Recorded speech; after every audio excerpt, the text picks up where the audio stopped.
Good morning बच्चों। कक्षा 12 के सभी छात्र छात्राएं ध्यान दें। मैं आपकी विषय अध्यापिका श्रीमती मंजू गुप्ता आपको आपकी हिंदी के काव्यखंड का जो है महादेवी वर्मा द्वारा रचित गीत पढ़ा रही थी, जो सांध्य गीत से लिया गया है। उसी के आगे का पहरा मैं आपको पढ़ाने जा रही हूँ, जिसे आप ध्यान से देखें। वज्र का और एक छोटे अश्रुकण में धो गलाया, दे किसे जीवन सुधा दो घूट मदिरा मांग लाया।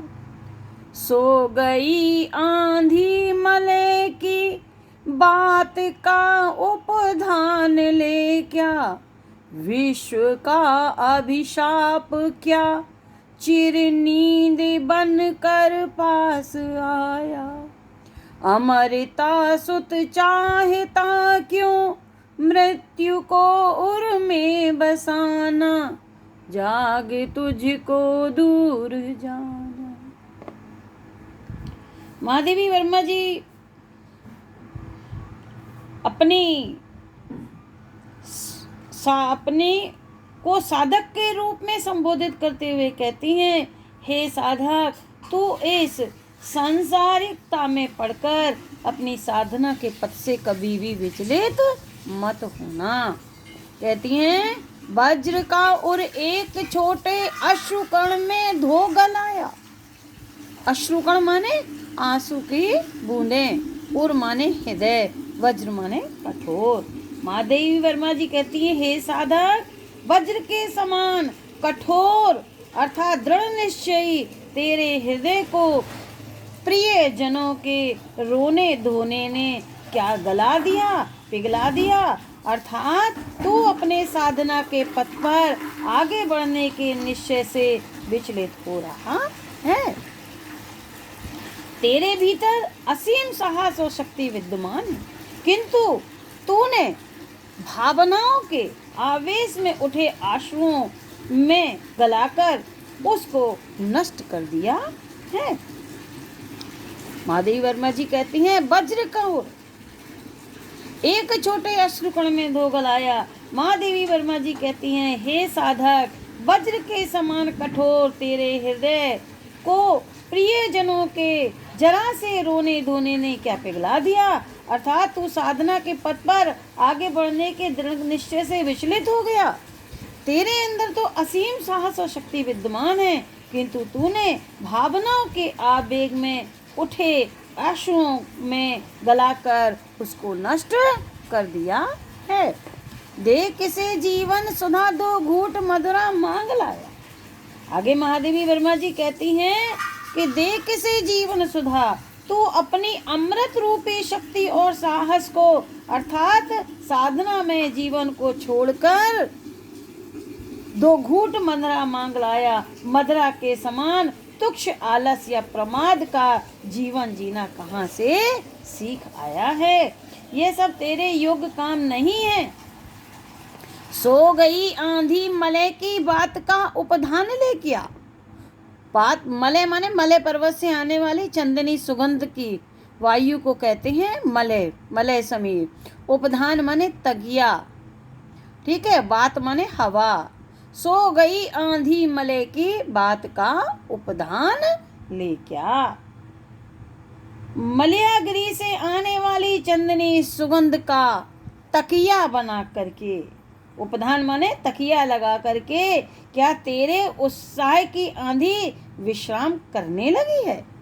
अर्थात तू सांसारिक आकर्षण में पड़कर साधना का उत्साह शिथिल क्यों पड़ गया। अर्थात सांसारिक आकर्षण में पड़कर तेरा साधना का उत्साह क्यों शिथिल हो गया है।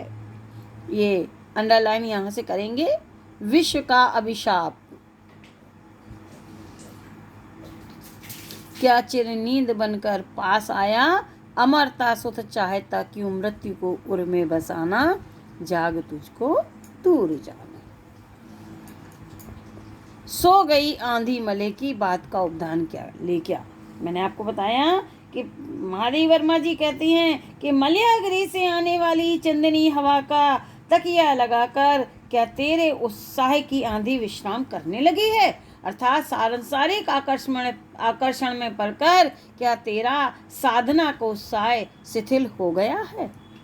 विश्व का अभिशाप क्या चिर नींद बनकर पास आया?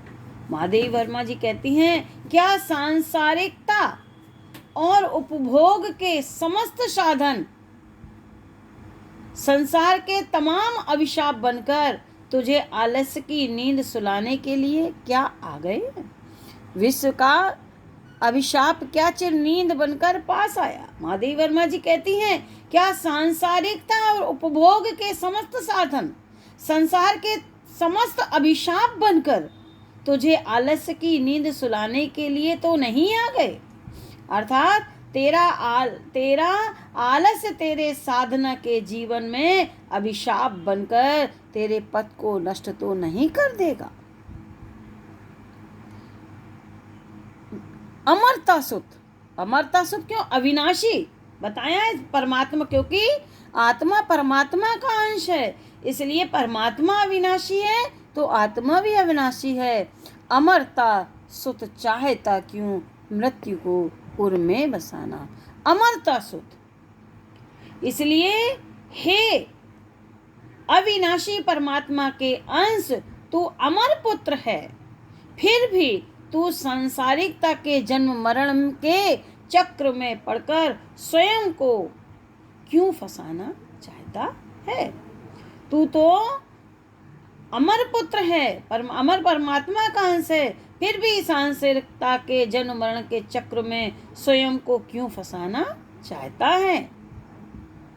इसलिए अपने पतन के निमित्त इन सांसारिकता को त्याग कर अपने उत्थान के निमित्त साधना के पथ पर आगे बढ़।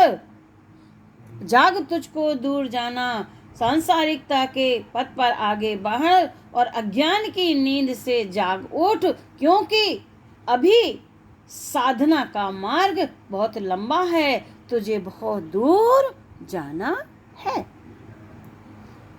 बच्चों, ये अंडरलाइन की व्याख्या हम फिर से बता दे रहे हैं। विश्व का अभिशाप क्या चिर नींद बनकर पास आया, अमरता सो चाहता क्यों मृत्यु को उनमें बसाना।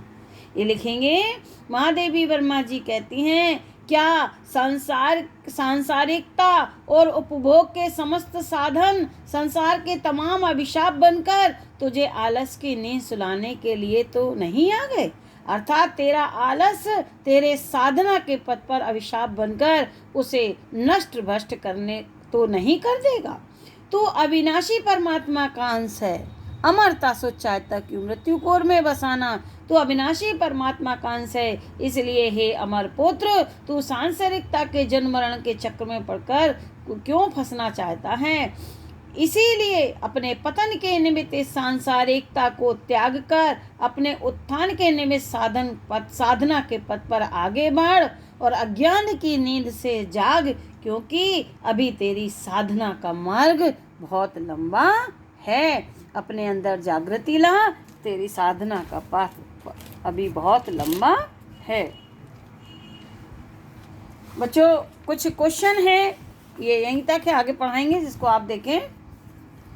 पहला प्रश्न है, पद्यांश के पाठ और कवित्री का नाम लिखिए। तो ऊपर लिखा हुआ है। दूसरा, रेखांकित अंश की व्याख्या मैंने 2 बार बता दी।